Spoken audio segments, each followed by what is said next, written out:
What's up guys? Ito nga pala ang ating mga ingredients. Luya, chicken, sibuyas, ginisa mix guys. Para sa ating chicken soup or tinola. Ayan, meron tayong dahon ng sili, bunga ng siling berde, at sayote. Ayan guys, ang ating lulutuin ngayon ay chicken soup or tinola. Tinolang manok. Ayan, magpainit na tayo ng ating kawali. Buhayin natin ang kalan. Ayan po. May tubig-tubig pa ang ating kaserola. Binuhay na natin na apoy para matuyo. Lagyan natin ng mantika. At ilagay natin ang ating unang ingredients. Siyempre, ang luya.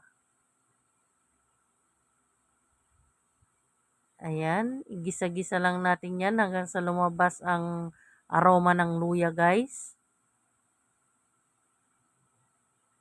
Mekos-mekos lang natin yan.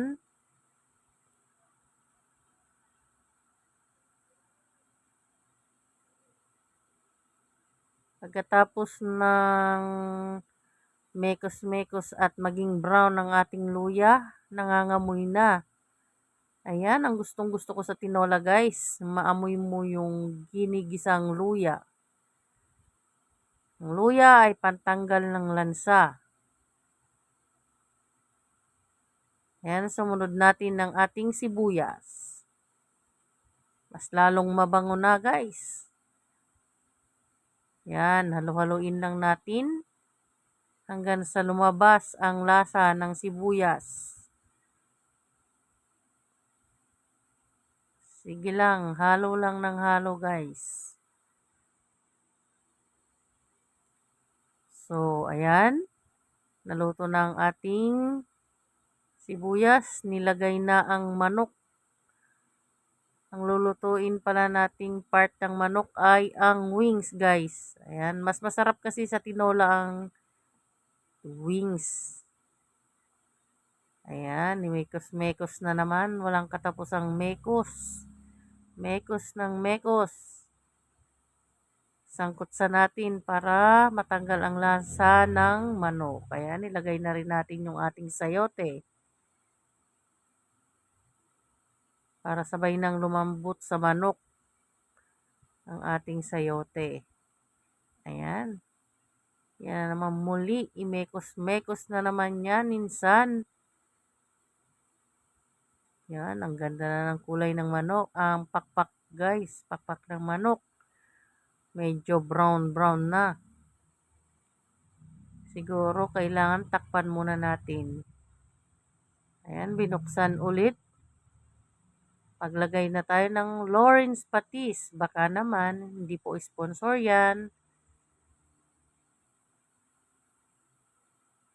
Ayan, ang paminta. Siyempre, maraming paminta. Mas masarap sa tinola guys.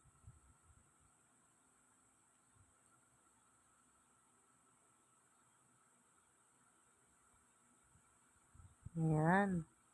Siyempre, lagay na rin natin yung ating seasoning na pampalasa.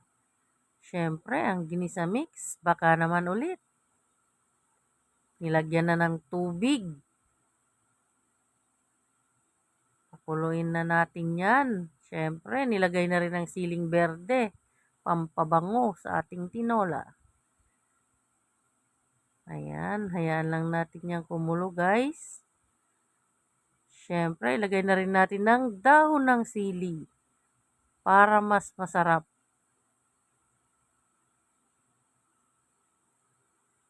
Ayan.